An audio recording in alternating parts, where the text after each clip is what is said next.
चलिए देखिए question number 5 solve करते हैं। 8 मीटर ऊंचाई और आधार की त्रिज्या 6 मीटर वाले एक शंकु के आकार का तंबू बनाने में 3 मीटर चौड़े तिरपाल की लंबाई कितनी लगेगी आपको बताना है। ये मान के चलिए कि इसकी सिलाई और कटाई में 20 सेंटीमीटर तिरपाल अतिरिक्त लगेगा। ठीक है, तो इस क्वेश्चन के लिए कुछ फार्मूले रहेंगे, जैसे शंकु का पृष्ठीय क्षेत्रफल आपको पता होना चाहिए। और यहाँ पे से पूरा क्वेश्चन देखिए, यहाँ पे मीटर लिखा हुआ है, लिखा है ना मीटर, यहाँ पे मीटर लिखा है। और ये क्वेश्चन देखिए यहाँ पे सेंटीमीटर लिख दिया है। तो सेंटीमीटर को कन्वर्ट कर सेंटीमीटर को मीटर में बदलने के लिए आपको रूल्स पता होना चाहिए। तो जैसे 1 मीटर बराबर कितना होता है, 1 मीटर बराबर 100 सेंटीमीटर होता है। ठीक है, ऐसे ही 1 सेंटीमीटर बराबर कितने मीटर होगा, तो 1/100 मीटर होगा। ठीक है, तो यहाँ पे लिखा 20 सेंटीमीटर को मीटर में बदलेंगे, तो 20 सेंटीमीटर बराबर कितना हो जाएगा, 20/100 ये हो जाएगा मीटर। तो यहाँ पे आप भाग कर देना, तो ये 0 से 0 कट जाएगा, तो कितना आ जाएगा, 10 लिखा है, 10 लिखा समझना। 10 में कितने 0, 1, तो उधर से आप एक अंक बाद दशमलव लगा देना। ठीक है, 0.2 हो जाएगा और ये मीटर हो गया। यानी 20 सेंटीमीटर कितने मीटर के बराबर है, 0.2 मीटर के। ये कन्वर्ट कर लिया आप क्वेश्चन को। अब क्वेश्चन को सॉल्व करते हैं। तो इसमें जितना दिया है आप लिख लो, पहले थोड़ा सा करके, थोड़ा थोड़ा करके लिखेंगे, है ना।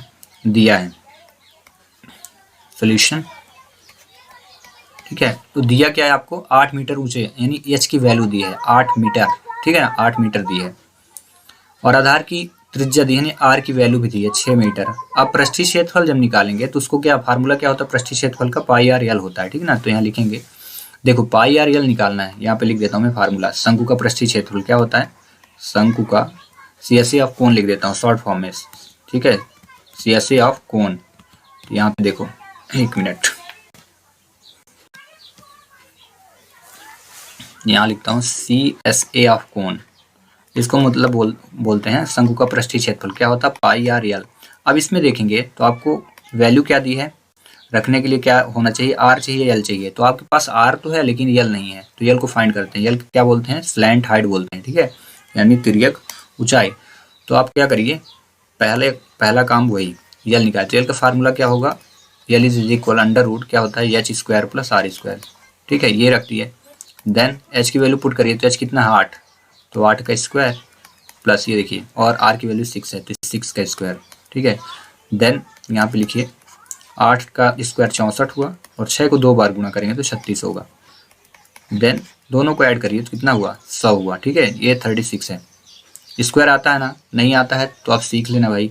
जैसे 1 का स्क्वायर 1 × 1 इज इक्वल 1 होता है। ऐसे ही 6 का स्क्वायर जब करेंगे ना, तो 6 × 6 इज इक्वल 36 होगा। ऐसे ही 8 का होता है। ठीक है, चलिए 10 लिखा है, तो 10 का स्क्वायर रूट हम डायरेक्ट लिखेंगे। यहाँ पे यल लिखते जाना ना, ये यल। तो 10 का स्क्वायर रूट क्या होता है, 10 का नहीं, 100 का स्क्वायर रूट, यानी 100 का वर्गमूल कितना होता है, 10। तो यल की वैल्यू कितनी हो गई, 10। अगर आपको नहीं आता, 2-3 विधियों से इसको सॉल्व कर सकते हैं। जैसे 100 लिखा है ना, तो यहाँ पे हम लिखेंगे 10 × 10 लिख सकते हैं। एक मेथड ये है, 10 × 10 पेयर बना तो 10 आ गया। दूसरी मेथड ये है कि डायरेक्ट यल की वैल्यू रखिए। और तीसरी मेथड ये है कि आप क्या करिए, यहाँ पे लिख देता हूँ ना, तीसरी मेथड। अगर आपको इसको सॉल्व करना है एल की वैल्यू को, तो कैसे सॉल्व करेंगे, तो तीसरी मेथड है कि 100 का एलसीएम ले लीजिए। तो 2 × 2 × 5 × 5, यानी 2 दूनी 4, 5 20, 5 100। अब यहाँ से जोड़ा बनाए तो 2 का जोड़ा हुआ, 2 आया, और यहाँ से 5 का जोड़ा तो 5, 5 दूनी 10। तो कहा जाए कि तीनों ही तरीकों में 10 ही आएगा। पहली प्रोसीजर क्या है कि अगर आपको वर्गमूल पता है, तो वर्गमूल मैं इससे पहले भी मेंशन कर चुका हूँ इस टॉपिक को। जैसे 1 का वर्गमूल 1 होता है, 4 का वर्गमूल क्या होता है, 2 होता है, 9 का वर्गमूल क्या होता है, 3 होता है। इसी प्रकार 30 तक के वर्ग निकाल कर वर्गमूल निकालिए, है ना। 16 का वर्गमूल क्या होता है, 4 होता है। 25 का वर्गमूल क्या होता है, 5 होता है। ठीक ना। तो इसी प्रकार से 10 का वर्गमूल क्या होता है, मतलब 100 का वर्गमूल क्या है, 100 का 10 हो गया। तो डायरेक्ट आप यहाँ रख सकते हो। ठीक ना, तो मैं यहाँ पे अभी डायरेक्ट, अब बाकी आपको मर्जी, आप किस प्रकार करते हो ना। तो यहाँ पे मैंने रखा, डायरेक्ट ही रख लिया। यल इज इक्वल टू कितना, यल की वैल्यू आ गई आपकी 10। ठीक है, क्यों आ गई, मुझे पता है कि आपको वर्गमूल आता है। नहीं आता है तो फिर क्या करोगे आप, इस स्टेप के बाद क्या करना, ये इस स्टेप के बाद ये करना, ये करना, फिर ये करना। ठीक है, तो ये 10 आ जाएगा। It's all right. तो कहा जाए कि ये कंप्लीट हो गया, यल की वैल्यू आ गई। तो जब यल आ गया, स्लैंट हाइट आ गया है, तो हम क्या निकालेंगे, पृष्ठीय क्षेत्रफल। अब पृष्ठीय क्षेत्रफल का फार्मूला क्या होता है, सूत्र फार्मूला पाई आर एल। तो अब रख दीजिए, शंकु का पृष्ठीय क्षेत्रफल निकलेगा। चलिए करते हैं फिर। तो यहाँ लिखिए शंकु का पृष्ठीय क्षेत्रफल, शंकु का पृष्ठीय क्षेत्रफल, शंकु का पृष्ठीय क्षेत्रफल या लिखेंगे शंकु का वक्र पृष्ठीय क्षेत्रफल, दोनों चीजें। पृष्ठीय क्षेत्रफल इज इक्वल टू कितना, पाई आर एल हो गया। पाई की वैल्यू यहाँ पे देखना क्वेश्चन में दिया है, पाई की वैल्यू 3.14, ठीक है 3.14 इंटू आर की वैल्यू, तो आर कितनी है देखिए यहाँ पे लिखे, ये देखिए 6 है, तो यहाँ पे रख दो 6। और रही बात एल की, तो कितना आई है 10 मीटर लिख देना, 10 मीटर। अब इनका इंटू कर दीजिए, ठीक है। देखो मल्टीप्लिकेशन में भी कोई दिक्कत नहीं आपको मानना है, ये मान के चलना है कि दशमलव नहीं लगा, गुणा करिए 6 का, तो 6 चौको 24 की 4, 6 कम 6 2 8 और 6 तिरिक 18, ये हुआ। देन इसके बाद दशमलव 2 अंक बाद था, ठीक है। उसके बाद हम देखें फिर 10 में एक जीरो, तो जीरो बस लिख दीजिए और 1 का गुणा करेंगे तो वही नंबर आएगा। अब यहाँ पे दशमलव 2 अंक बाद लिखा है, ठीक है, 2 अंक बाद दशमलव, ये दशमलव जो है 2 अंक बाद, तो आपको भी 2 अंक बाद दशमलव यहाँ लगा देना है। ये हमारा कंप्लीट हुआ, तो 188.40 और मीटर स्क्वायर लिख देना, ये हुआ कैलकुलेशन कंप्लीट। अब हमें निकालना है, क्या बोला है, 3 मीटर चौड़े लिखा ना, 3 मीटर चौड़े तिरपाल की कितनी लंबाई लगेगी। तो यहाँ पे लिखेंगे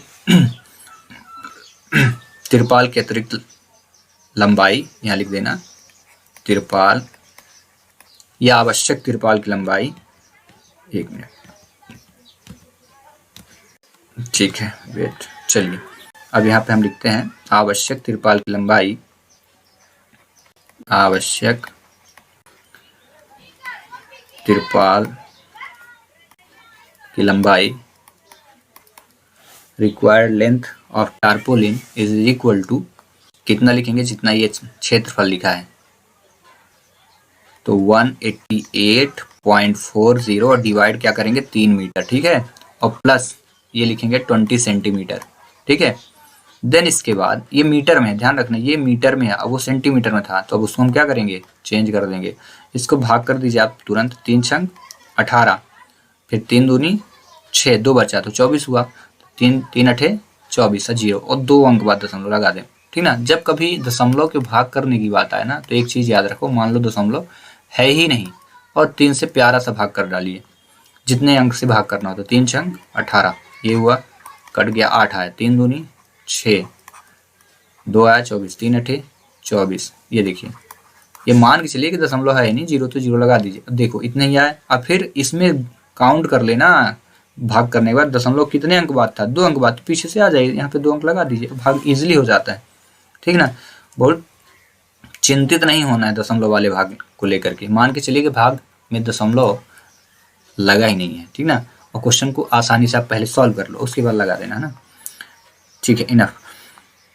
अब हम आगे करते हैं इसको, तो अगला स्टेप क्या है इसमें, यहाँ पे ये मीटर है और ये क्या है सेंटीमीटर, तो 20 सेंटीमीटर इज इक्वल कितना, तो ये देखिए मैंने पहले निकाल के रखा ना, 20 centimetre is equal to 0.2 metre, तो आप यहाँ पर रखो 0.2 मीटर। अब 0.2 मीटर को आप चाहे ना तो आप इसको 20 मीटर भी लिख सकते हैं, उससे कोई दिक्कत नहीं होगी, ये लिख दिए।